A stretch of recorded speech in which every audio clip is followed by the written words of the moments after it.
Als die Bauarbeiter wieder einmal mit lautem Getöse das Fundament für das gewaltige Bauwerk legten, hörte David ungewöhnliche Geräusche. Sie klangen nach Winseln und Kratzen und sie kamen aus einem tiefen Loch, das für Baumaterialien ausgehoben worden war. Neugierig und besorgt zugleich, zögerte er nicht lange und stieg hinab, um der Sache auf den Grund zu gehen. Was er unten vorfand, raubte ihm den Atem. Ein winziger Welpe, mit Schlamm und Beton verschmiert, blickte mit traurigen Augen zu ihm auf. Der kleine Kerl war offensichtlich in Not, und es war ein Wunder, dass er überhaupt überlebt hatte.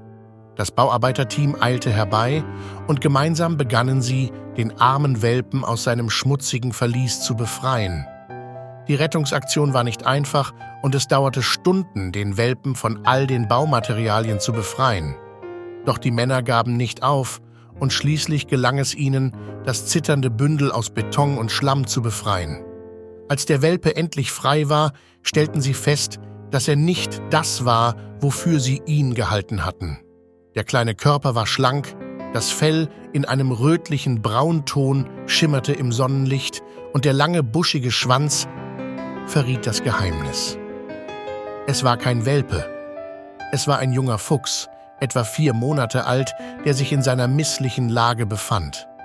Die Bauarbeiter, die sich so rührend um das vermeintliche Hundebaby gekümmert hatten, konnten ihr Erstaunen kaum fassen.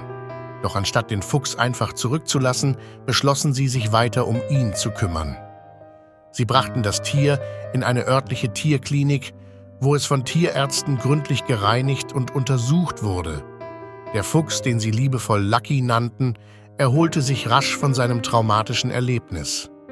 Die Bauarbeiter, die sich anfangs um einen Welpen gesorgt hatten, wurden zu seinem engsten Freundeskreis. Sie fütterten ihn, spielten mit ihm und sorgten dafür, dass es ihm an nichts fehlte. Schließlich war der Tag gekommen, an dem Lucky in die Freiheit entlassen wurde. Als sie die Käfigtür öffneten, zögerte Lucky einen Moment, bevor er sich in die Freiheit wagte. Mit einem letzten Blick zurück schien er seinen Rettern zu danken, bevor er elegant in den Wald verschwand.